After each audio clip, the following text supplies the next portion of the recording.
welcome back to our virtual tour of Israel class week 5. I almost said 6. It is kind of week. It should be week 6. But you know, it's okay. Anyway, let's talk about the Seder event. Katie.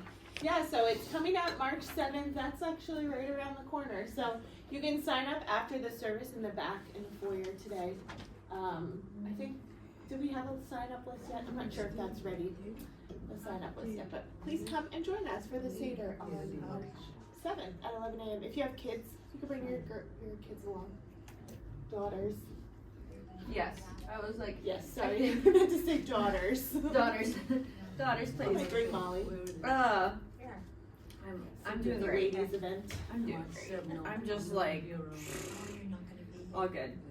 So as we roll into our overview, before we start talking about our sites, I did want to change the slide because it's fun. But Katie, do you want to talk about our special treat today? Yeah, so our special treat is Israeli no-bake chocolate balls. They're called Kadurei Shokolad in Hebrew. And they're more modern treats that came about in like the 80s. And they're especially beloved by Israeli children on Sabbath and at Thanksgiving. So. Yeah, I mean, it's no bake, so yeah. Does it, their oven's not working. So yeah. they make, I guess they have to make it ahead of time. Yeah, make it ahead and just put it in the fridge. But yeah, they're pretty easy and any treat. So if you didn't get one on your way in, grab one on your way out. So today we are hitting a number of different sites. Some of them are more towns and some of them are regions. As you take a look at the map, it is sort of, we're starting toward the Sea of Galilee, and then we are heading down toward Jerusalem. And this is actually, even on the tour, sometimes this would happen is we would sort of cluster up in an area, and then we would head back toward the hotel. And we would hit a site before sort of landing in the hotel, and then we would sort of go out and then hit one more site on our way back to the hotel. So we figured we would, we wanted to hit the wilderness on our way out. So we decided to keep that sort of flow today. So we are going to start off with our first site of Mercy. If you're reading in scripture, you'll see a whole bunch of different titles, maybe the country of the Gadarenes or Gadara, the Gerasenes. There's all sorts of different names for this area, but this is the traditional location of the, quote, miracle of the swine. We'll talk about a little bit later. But the word kursi means chair in Semitic languages. It probably refers to the shape of the valley that's behind it. It may also come from the Aramaic is kursa, so it's probably related to that. This is a fishing community on that side, east side. It's in the notes. I don't have to turn around and see it on the map, but I had to orient myself to make sure that side of the map of the Sea of Galilee. It's not so much as like a town proper or a city proper as it is just sort of a region where there's some families who sort of hang out, but it's not like an actual town. So the town proper was just a mile-ish away, as we'll examine in a minute. Yep, and it's almost directly across the sea from the towns on the west, such as Magdala and Tiberias. And it's 5 miles north of Engev. There's caves that are still visible around the vicinity near an ancient church. And it's the only place in the world where a mountain actually extends down to the seashore. Yep. It's pretty cool. Yep.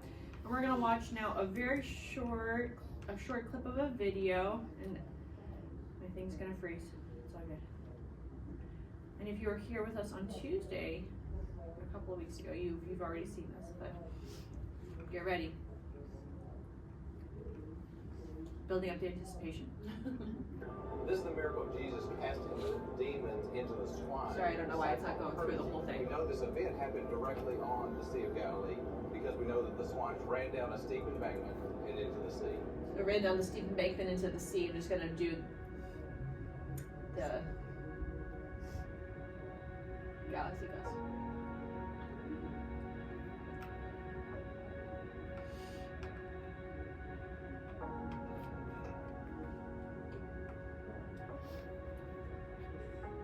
Jeremy, we've come to the eastern side of the Sea of Galilee, and we've kind of climbed the hill a little bit. And I did that because I wanted us to read a passage. They came to the other side of the sea, the country of the Gerasenes. And when Jesus had stepped out of the boat, immediately there met him out of the tombs a man with an unclean spirit. And of course we know this story as the story in which Jesus has compassion on this gentleman and heals him of his demons. Now, this is a really famous story. This is the man that is possessed by Legion, and the other gospel accounts let us know that there were 2 men that were healed that day. It was during that trip over here from Capernaum when Jesus calmed the storm. And as soon as he finished healing this man, they asked him to leave, and so he sailed right back. He came over here for 2 Gentile men across a stormy sea, which I think speaks a lot to the compassion of Jesus. We know that he cast the demons out of the man and into a herd of pigs, and the herd, numbering about 2,000, rushed down the steep bank into the sea and drowned into the sea. And of course you can kind of picture that whole story happening right here. It's not just a cliff that goes to the edge of the water. There was a considerable distance, at least a few hundred yards, between the bottom of the embankment and the water's edge. That just changes how I've always imagined that. Right? I mean, so if you think about, I've always pictured this miracle, and I'd say miracle because it's the miracle of the swine, right? I like picture them like being possessed by the demons, and then and then they like drop off. It's sort of like a Looney Tunes, right? And then they drop into the sea. And that's divers. I mean, you know, and you can think about like all of these animals who are just sort of following one after another, and they're just going off into the water. But that's a really long thing, which I think emphasizes more the miraculous nature of no, these really were things that were possessed by demons, because it's so unnatural for them to be like, okay, we're just going, and you're like, stop, turn back, and They they're would like, never nope. have run to the sea. No, on that's their own. it's totally not plausible. So that was a neat little video clip. We will include that full video in the resources as we go through. So as I talked about earlier, I'm not really sure why people call it the miracle of the swine, but it, like, everywhere it was the miracle of the, like, isn't it the miracle of the man who was possessed by demons, who then his demons got sent into the pigs? Like, but I do think that if you think about what stuck out in people's minds, I mean, obviously there were multiple things that were notable about this, but perhaps most notable is the large swine herd trucking it into the sea. So whenever people were doing biblical research and archaeological research to try to figure out where this location was, they knew it was on the other side of the Sea of Galilee, but they found some additional extra biblical support for this region of Kursi being the spot. In the Hebrew Talmud, remember that's the commentary on the Old Testament, there is a town mentioned that's spelled, it's Kurshi, so it's slightly different. And it names a scholar that came from this town and was later a member of the Sanhedrin. It also lists towns with pagan worships and includes Kursi, this area, as a Gentile town at the time of Jesus, which is very plausible. We know that, hey, if they're herding pigs, do Jews herd pigs? If they're good Jews? No. And so this would have been, again, something that you're like, okay, we're putting pieces together. There's some extra biblical support there. So we're confident about this area. Yeah, Katie. somewhere in this region, right? Yep. During the late 5th century, the largest Byzantine monastery in Israel was built here at Kursi. There's lots of mosaics. And the addition of the baptistry at a later stage was a common change in 5 churches out of the 11 that were surveyed in Israel, including the ones at Capernaum.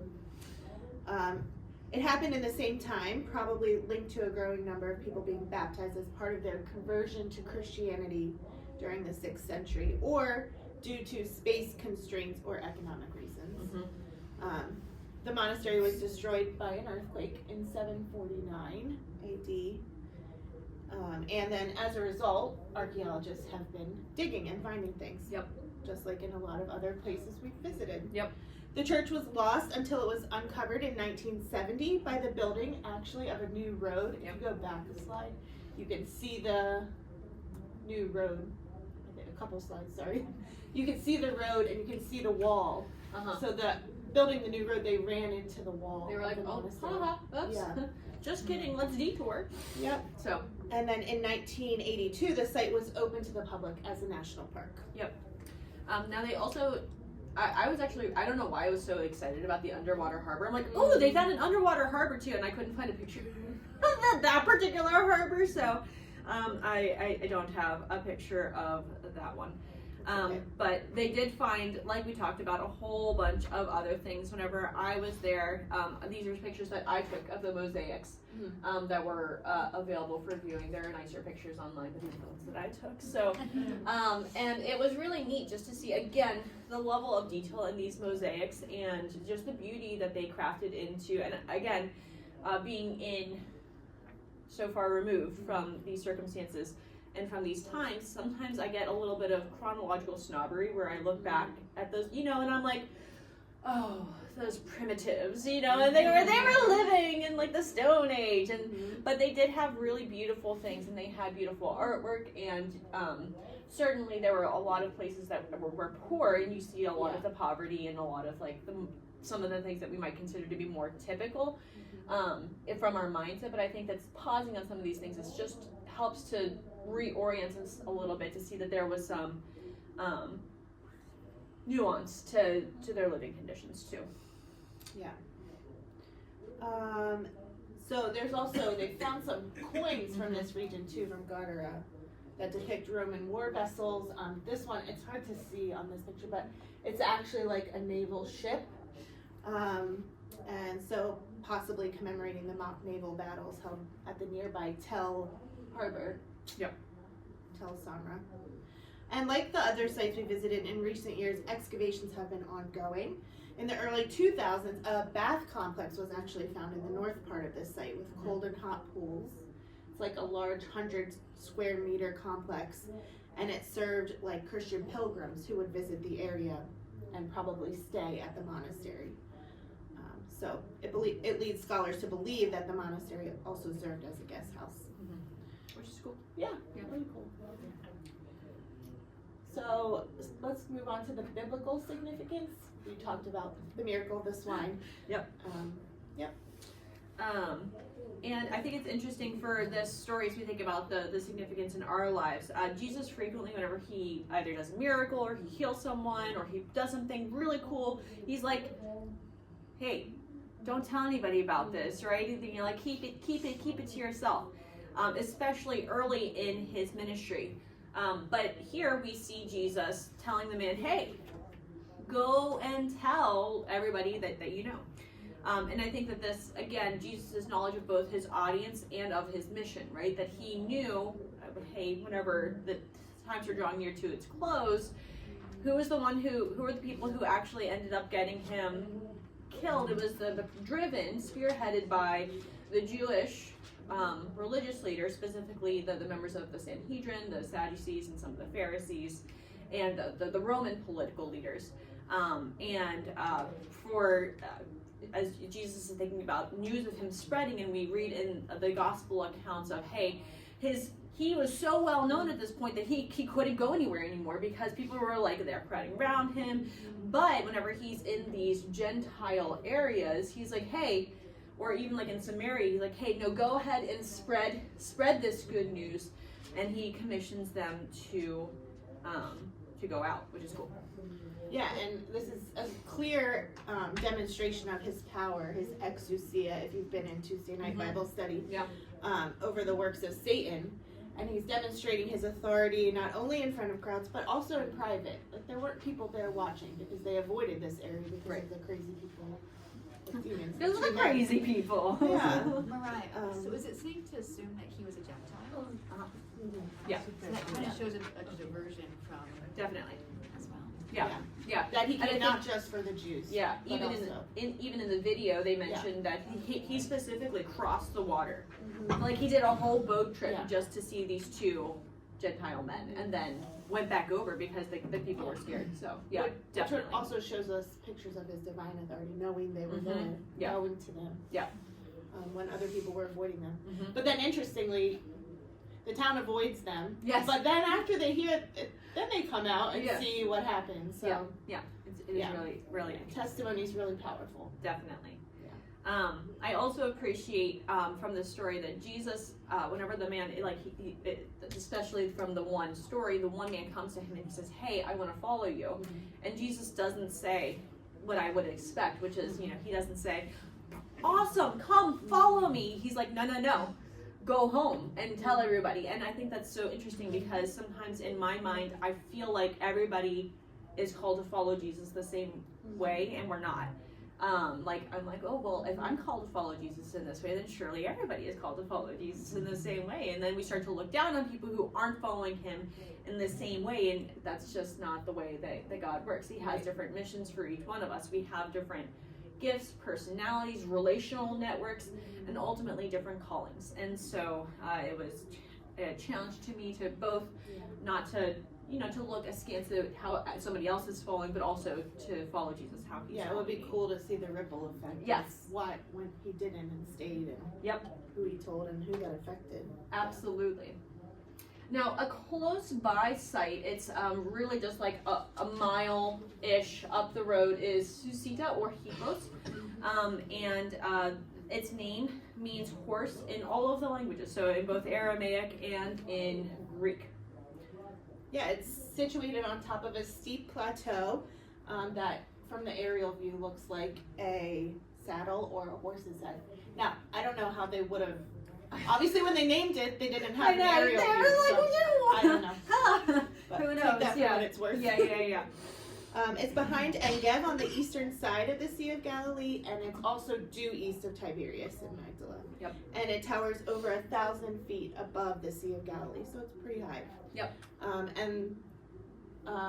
Historically, the Seleucids of Syria were the first to recognize the advantages of having settled on the height there. Yep. And if you're taking a look at images here, so how many of you have heard of the term Decapolis before? You've heard it's mentioned in scripture. So it's a league of 10 cities that were very influential politically during Jesus' time, during the whole Hellenistic period. And so this city is a member of the Decapolis. And it was formed around 62-63 BC by Pompey the Great, one of the Roman generals. And it's also, if you hear the Decapolis, it's not just these cities itself, but it's like the whole region. So you'll see in scripture mentioning things from the area of the Decapolis. So, Yep. Emperor Augustus gave the city to Herod the Great in 30 BC, and it greatly prospered by the Roman and Byzantine periods due to its location. That advantage of the height that we talked about. It had a mixed population of about 10,000 to 20,000 people, but was definitely dominated by the Greeks. Yep. You can see the influence in the archaeology, which we'll talk about. And it was one of the first cities to accept Christianity.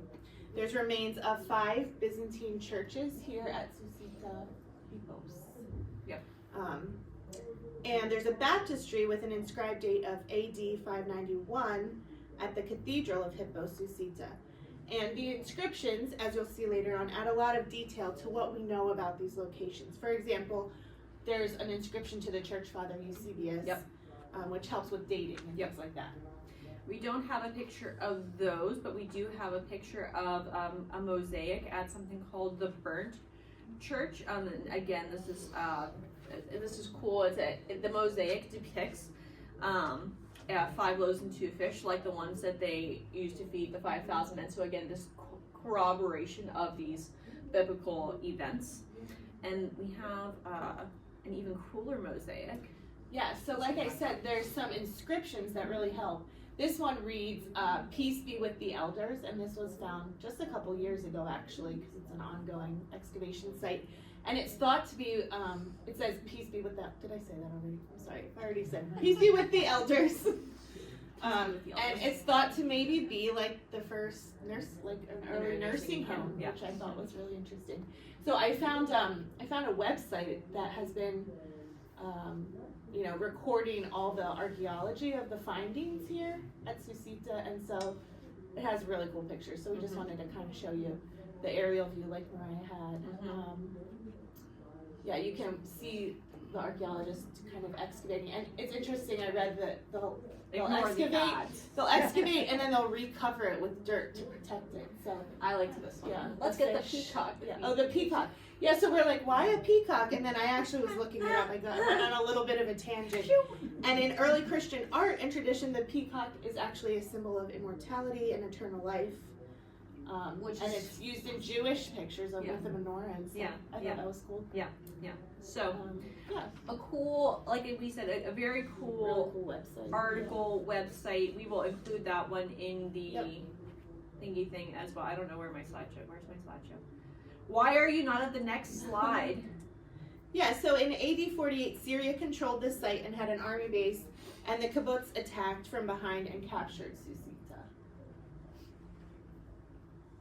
Sorry, my things are all in the wrong place now. So I'm like, It's wait, okay. where's my stuff? Where's my stuff? Don't move things. That's always. Don't use technology. That's just the problem. Just don't use technology, and then you won't have any problems. So going back, I just want to briefly show you again. So these are both actually pictures that I took of the site and of the roads, and you'll see a lot of different roads, both here and in other sites that we see. Again, the Roman influence. Yeah. You don't think about roads, right? Like you just think, oh, there's just, of course, there are roads everywhere. But roads like this, paved roads, were really not a thing until the Greek and Roman influence came to be. Now, it was interesting as well that there were Roman aqueduct pipes that followed the paths of these streets. But again, things that I know, you're just like, today I'm like, well, of course there's plumbing And how things, far but it spread. Like, I visited Pompeii in Italy, and the roads look exactly the same, and they have an aqueduct system. So just how far their culture spread. And it's this really is interesting. piping in from the Golan, so from the Golan Heights all the way down to this region that's farther away from the Sea of Galilee. Again, so just all of these connections, all of these things, sort of it's a very interconnected area. In this region as well, they had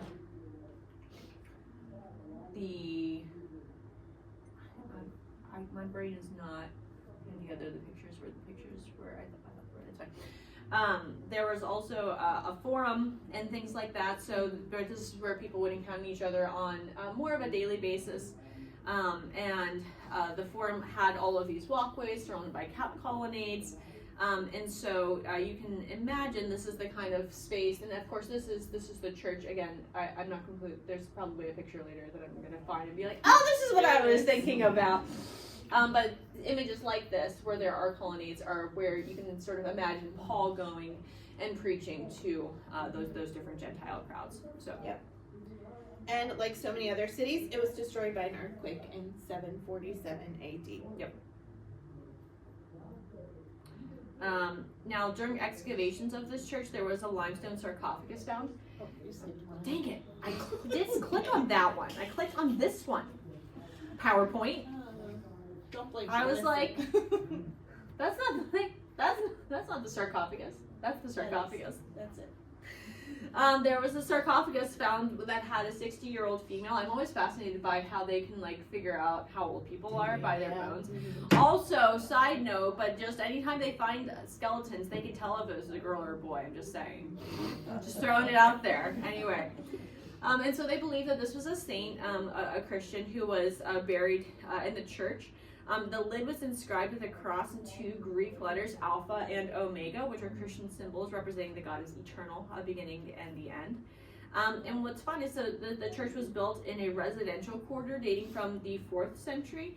And interestingly as well, there was a fresco of the goddess of fortune, Tyche, who knows how do you pronounce it. It was found actually in the church as well. And so typically these sort of local gods or goddesses would be described as the patron god or goddess of the city.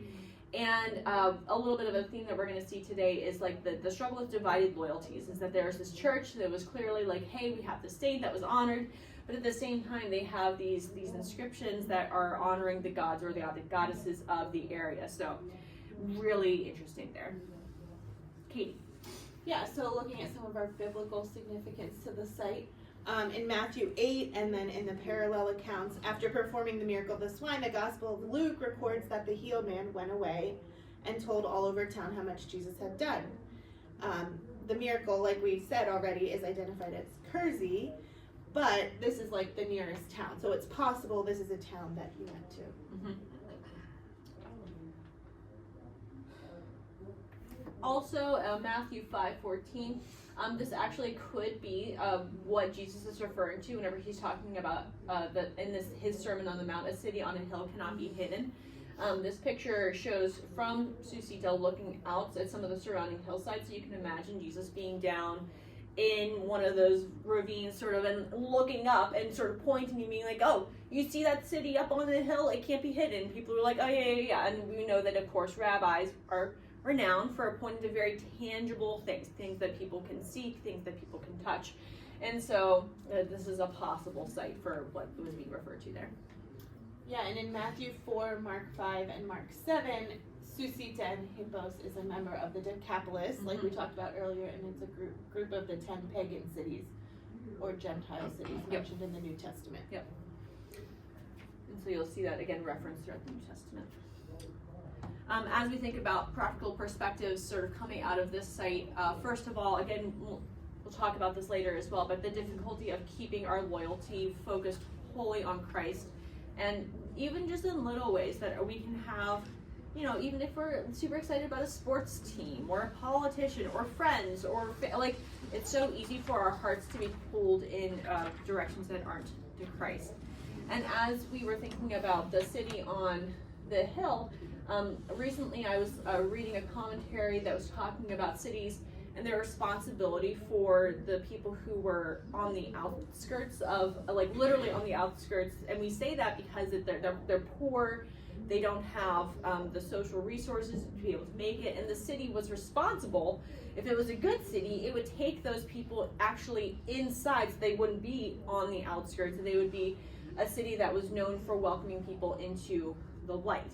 And so we were thinking and talking about, what are we known for? Are we the city whose light is obviously shining the light of Christ with the gospel message, but also are we well known for taking care of others? Do we leave them outside the city walls? Yeah. How can this concept, city on a hill, are we being a city on a hill today? Yeah. Moving forward, now we're going to talk about the Jordan River.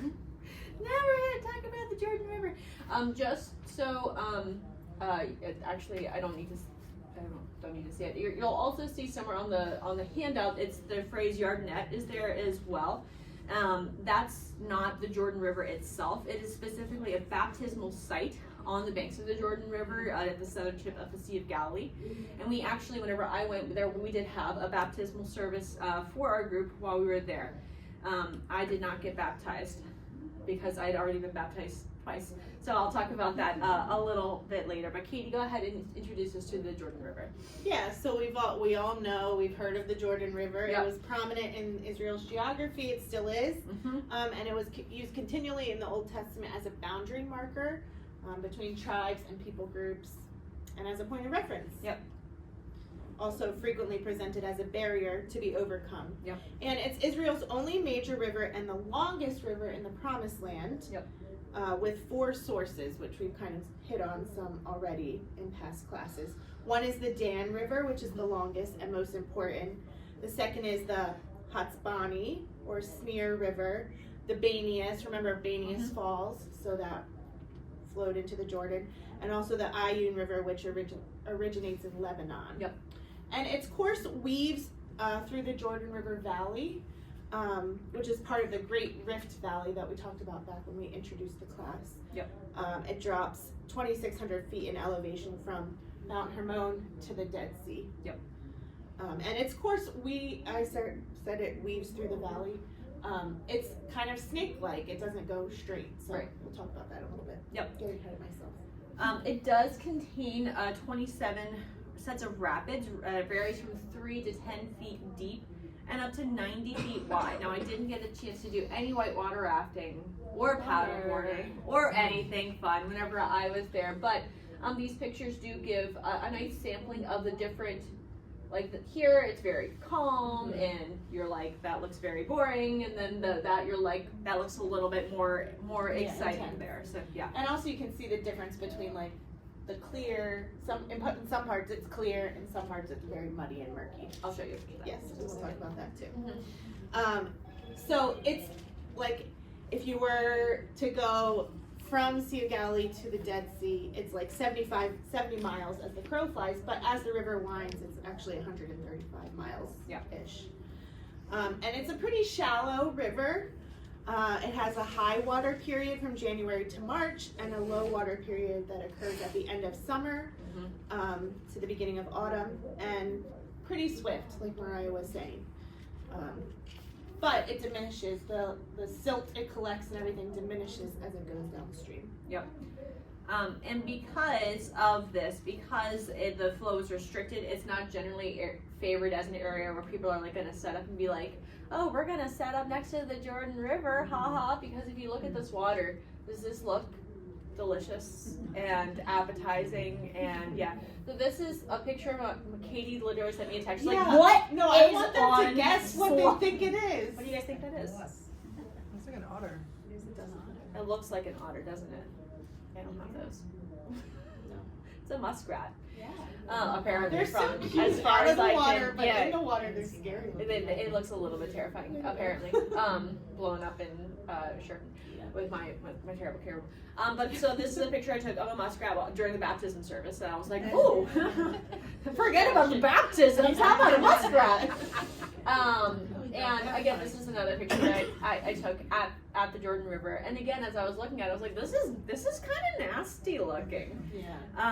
And it helps to contextualize some of the stories a little bit, but we'll get to that in a second. Yeah, and also people wouldn't really set up right next to the river because of how it would flood and recede. Like you just couldn't.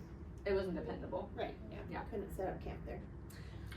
3 times the waters of the Jordan were stopped miraculously. First in Joshua 3:13-17, Joshua and the children of Israel crossed into Canaan when the water stopped. In 2 Kings 2:6-8, Elijah stopped the water so that he and Elisha could cross over.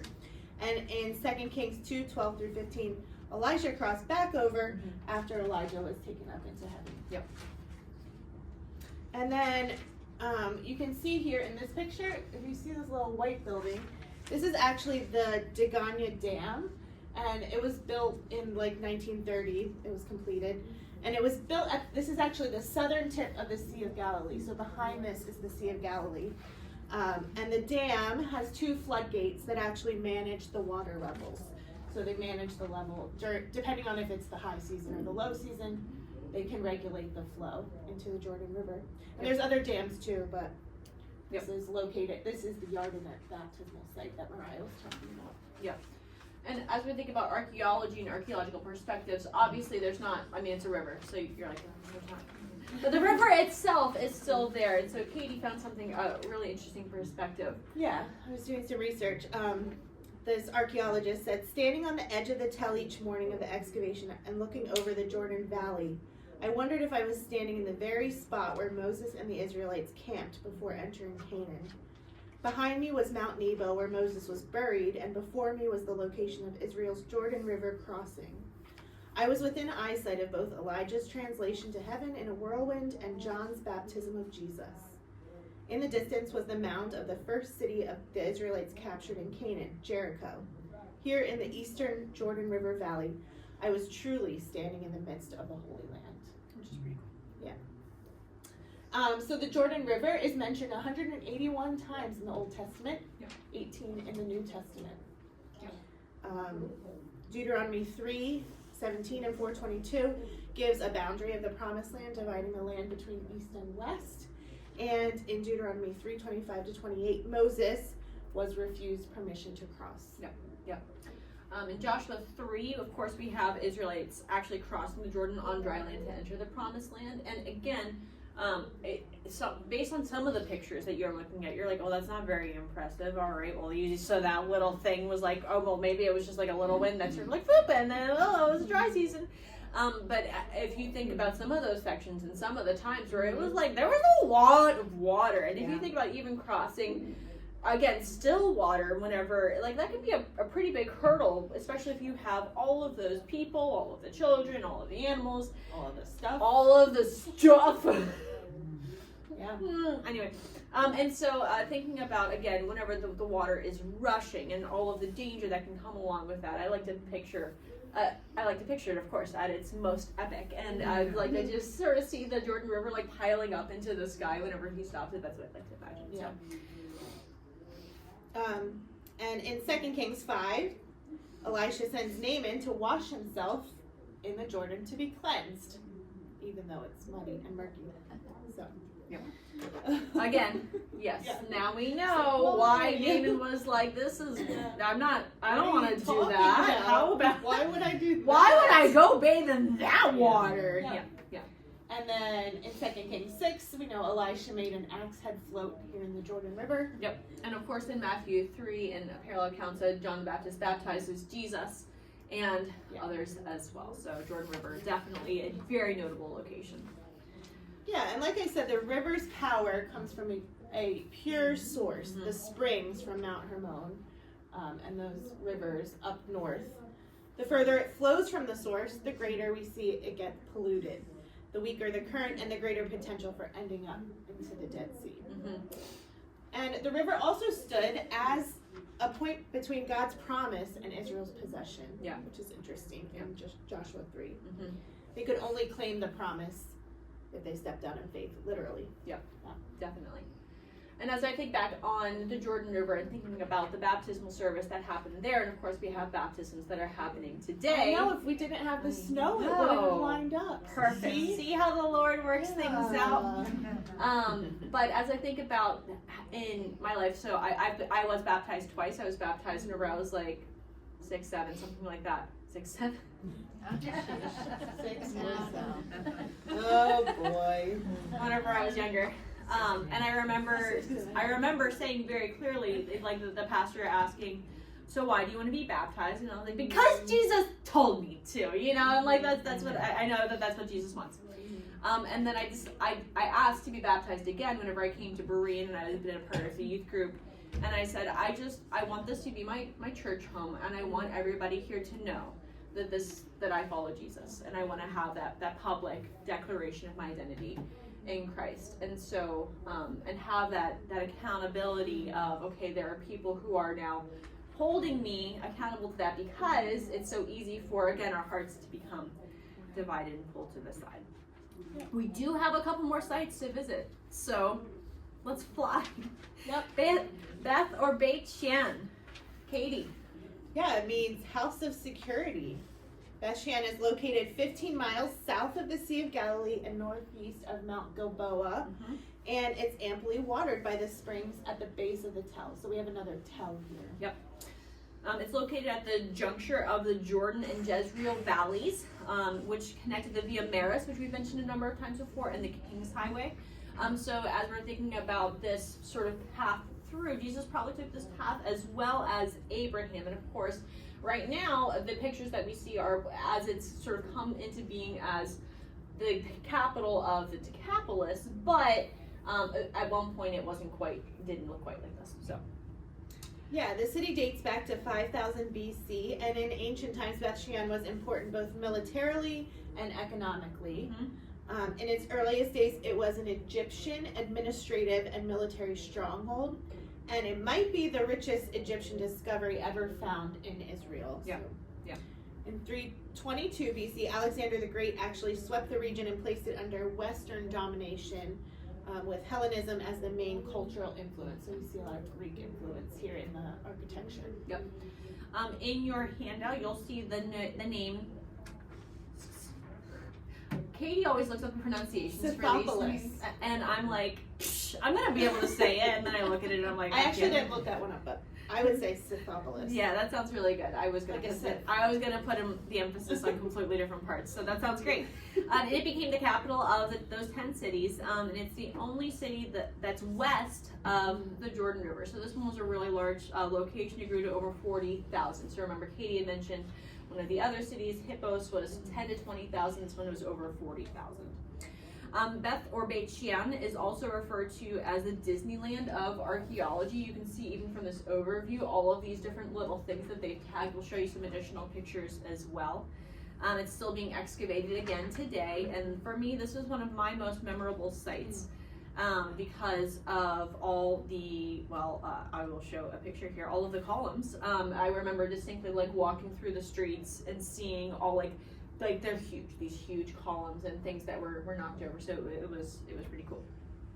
Yeah, and actually as I was researching, the Penn Museum, if you've ever been to the Penn Museum down in Philadelphia, it houses findings from a series of excavations. Well, it houses a lot of archaeological finds from all over the world, but there is some excavations from Israel that were digs that happened like in the 1920s, and there's some interesting pottery and stelae, pictures of people's faces, which is we don't get a lot in archaeology. Yeah.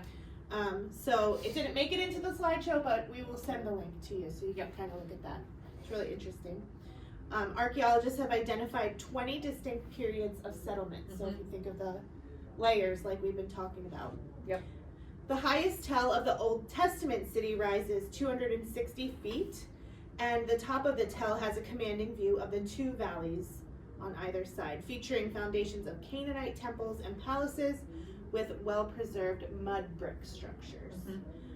The lower tell, dating to the New Testament times, was completely covered with only the upper portion of one column being visible at the far end of the entrance, and it's near the steps to the tell. This site is the largest preserved by Roman Byzantine, the Romans and the Byzantines in the country, featuring a theater. So we can see a theater, a hippodrome, baths, temples, public buildings. She already said the columns, reflecting pools, fountains, and also an underground sewer system, which is pretty advanced for the time. Yep. I'll take you briefly back to these pictures. I was pretty excited because Katie found this picture, and then I was looking at pictures like, I have the same one. Look, that's the one I took. And so I was like, I could almost be, but It's just being photoshopped. basically, it's fine. And so just thinking about again how well preserved the theater was, and again thinking about sort of the cultural influences of Jesus and the writers of the Gospels and of the epistles, and how we think about like the hypocritos, the actors, the hypocrites, and that's the sort of the idea that's sort of flooding in all of these different citations from Aesop's fables and things like that. So this is sort of the cultural world in which Jesus and the disciples were swimming. And then one other thing that I thought that was sort of fun was, so you can see this a little bit better whenever you get the PowerPoint later, but this is the bathing system. And so they had actual signs up sort of walking you through, hey, this is how they would have done it. This is some sort of heating thing. I don't know how it worked exactly because my brain turns off whenever it comes. We probably had fires that heated the Fires clay, or and the clay something. would heat the Exactly. water. See, Katie's on it. But it was neat to be able to look at again one of the larger bathhouses that were on the site, and it seated over 45 people, which is great. But there's no Take a bath privacy. with your 44 closest friends. So, you know, kind of gross, right? you're like, I don't know if this is actually an advance or if we're like going backwards in I time. guess it's better than no So, bath at all, right?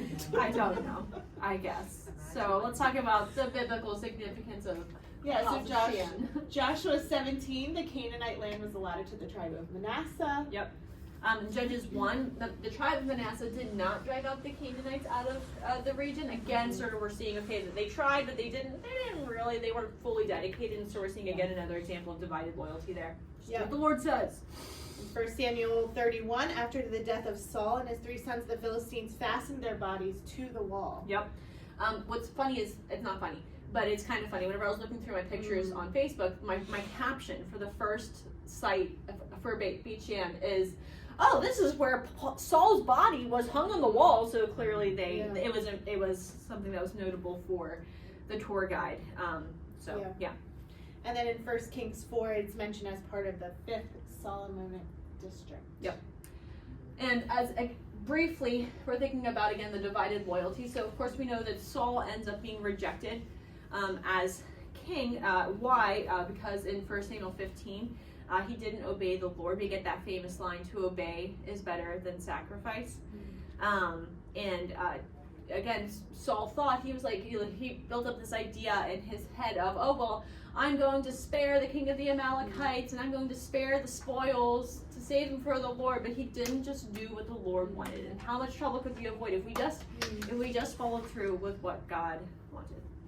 Yeah, it's easy to like look back in hindsight and say, Yes. well, I would have done it. I would have. Yeah, but I think it definitely applies for us as well to think like, where am I compromising? Where am I not fully obeying the Lord? Absolutely. For myself.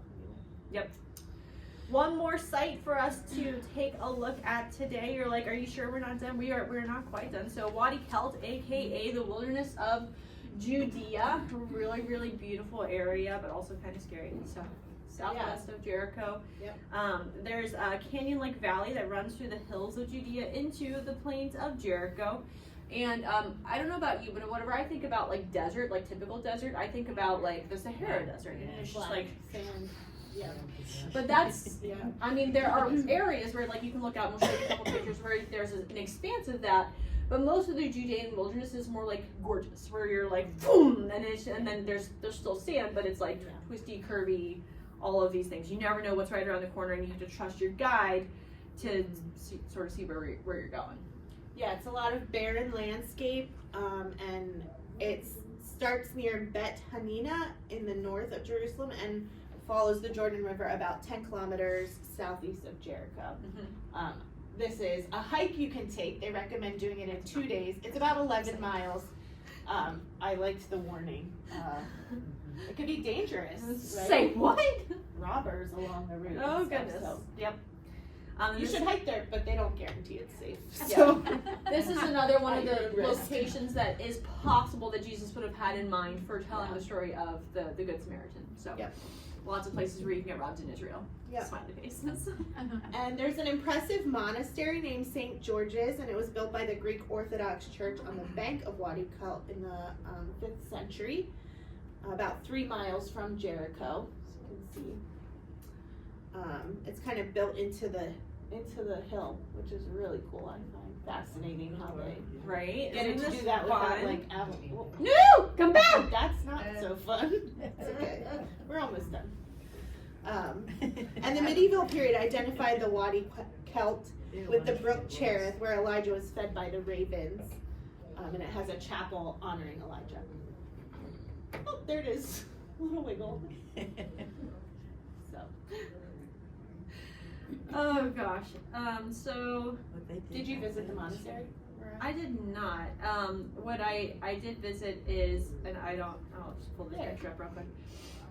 So these are all pictures that I took. Well, I didn't take that picture. I was in that picture. So this is a picture of me. And so you can see even from this picture how like there's a stretch, but you can see where it sort of goes boom, and it sort of drops down really steeply. And those are the gorges that you can walk through and explore. And that's a camel. I was like, it's a camel! We got to ride camels later on the tour, which was fun. Cool. But yeah, definitely it was hot. It was hot. So biblical significance, like we mentioned, it's possible site of Elijah getting fed by ravens. Yeah. Katie found this. This is pretty cool. Yeah, so some of the research I read said that this area is potentially where David fled when he was running away from Absalom in 2 Samuel, where he wrote Psalm 3. So that gives an interesting background that we can't say exactly, we know for sure, but it's possible. This is where he came. Yep. And it's also the wilderness where Jesus fasted for 40 days and was tempted by Satan. Yep. And also, David, we know, writes in Psalm 23 of the valley of the shadow of death. Yep. And so it's possible that this was inspiration for that psalm as well. And one final picture to end with here. So Psalm 3. How many of you are familiar, not Psalm 3, my gosh, Psalm 1 verses 1 through 3. We're familiar with the psalm, right? It's like kicks everything off. A lot of people think that the tree that is mentioned here is the acacia tree, which is pictured right here. A lot of the acacias you'll see in the desert will look rather dead because there's not a lot of rain, flowing water to it. But they have to have water in order to bloom.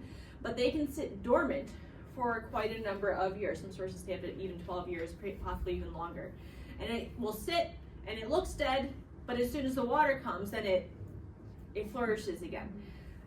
It'll look just as great. And so if we think about the text of Psalm 1, blessed is the man who walks not in the counsel of the wicked, nor stands in the way of sinners, nor sits in the seat of scoffers. But his delight is in the law of the Lord, and on his law he meditates day and night. He is like a tree planted by streams of water that yields its fruit in season. And its leaf does not wither, and all he does, he prospers. For me, having the idea of an acacia shifted the image just a little bit for me. Because if you think about it, sometimes I think about, okay, well, if I'm following the Lord and I'm doing stuff for him, then I'm going to be flourishing and I'm going to have blessing just pour out of me. And certainly, like, there is spiritual blessing regardless. But if you think about sometimes in life, you're in a desert and it feels kind of dry. And it's not that you've been abandoned or that the Lord has abandoned you or anything like that, but it's just that he's preserving you. And if you can stick in and hang in there, continue to be faithful in his word, because of his faithfulness to us, we will bloom again. So, yeah. Are we trusting the Lord for the next step, even though it's scary and it feels like sometimes we don't have enough? So, hopefully you'll reflect on the applications for yourself as you leave. Thank you for sticking with us for a little bit long. Yeah. We'll pray. Yeah. And if you need to sneak out while I'm praying, that is A-okay. Lord, thank you so much for this time that we had together. Thank you for these sites. And Lord, for the opportunity we have to continue to study them. I ask that you will continue to be at work in our hearts as we read your word and continue to bring these insights to bear, not just to understand your word better, but also to become better followers of you. And Lord, we love you so much. It's in your name. Amen. Amen. Thanks, ladies. Go in peace.